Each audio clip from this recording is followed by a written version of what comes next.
Alrighty, we are in 5-11 Factoring Trinomials. We are in the purple book on page 144. Page 144. Okay, so the objective here is to go from to factor quadratic trinomials of the form x squared plus bx plus c. Your b can't be 0 and your c can't be 0. So this is like x squared plus 4x minus 10, right? So the goal here is to go from this form and to kind of reverse what we've been doing. We're going to factor it, okay? So put it back in as multiplying two binomials, okay? So right here we have x squared plus 7x plus 10. So our goal here is to get it in this form where you have two binomials multiplied by each other. So then you could FOIL it and then get that trinomial, okay? So here's how you set it up, okay? So you look at your last term in your binomials. I just erased it. Right here. Look at this last term of 10. So then you're going to set up a little box. It's going to say factors of 10, then the sum of those factors. So factors of 10 are 1 and 10. When you add them together, you get 11. The other one would be negative 10, negative 1. You add them together, you get negative 11. Then you have 2 and 5, which equals 7. Then you have negative 2 and a negative 5, and they equal negative 7. So the first step here is to write down the factors of this last term. The reason why we have the sum of the factors is to find this middle term. So what factors of 10, when you add them together, equal a positive 7? That would be this one right here. It doesn't matter in what order you put them. So we're going to add, because it's a positive 2, we're going to add a positive 2, we're going to add a positive 5. Okay? Now we're going to check it. And the reason I had these x's here already were because I knew that the first term had to be x times x. Okay? Or x times x.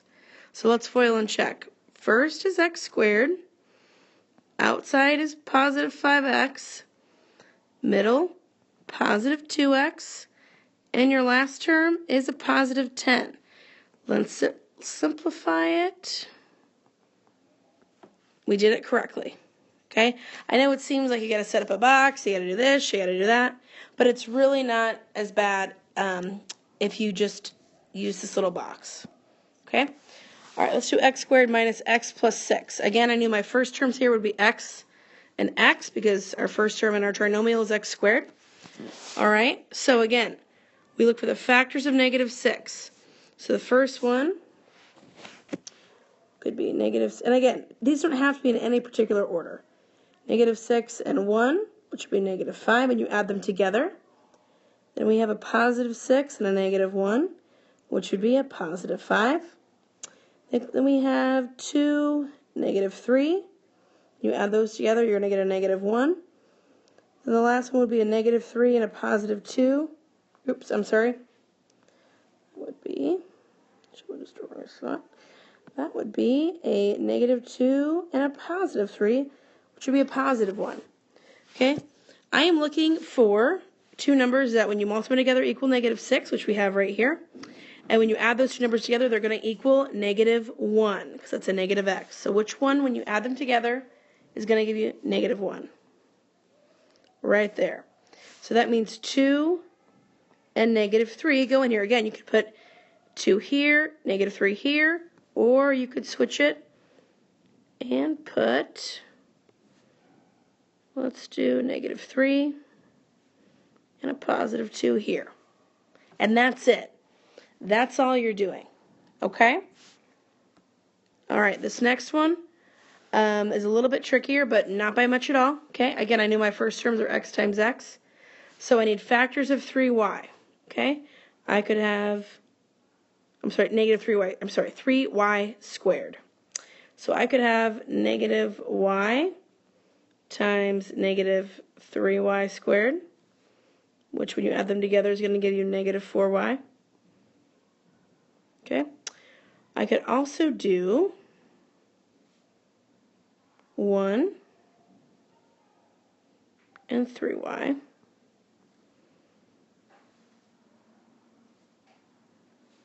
which would also give us, or would give us positive 4y.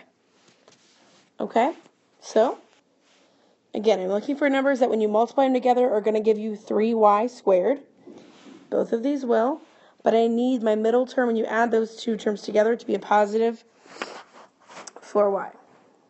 Okay? Don't worry about that x in between the 4 and the y for right now.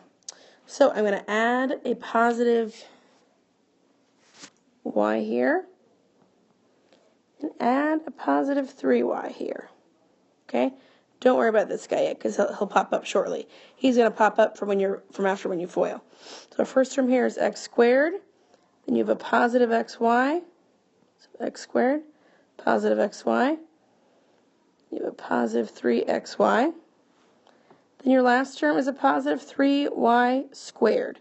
We're going to add these two terms together and get x squared plus 4xy plus 3y squared. I don't expect you to come in the next class period and know exactly what to do. We're going to do a lot of examples of these.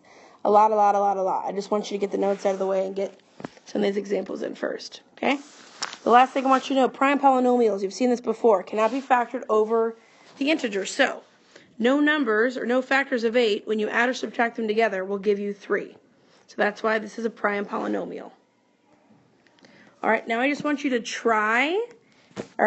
to complete the try these numbers 1 through 4 in your textbook on page 145. Okay? Again, set up the box. The first side is factors of. The second box is sum of all factors. Okay? If you take your time and maneuver this box, you will make factoring so much easier. Okay? All right, good luck, and I will see you next time in class. Bye, guys.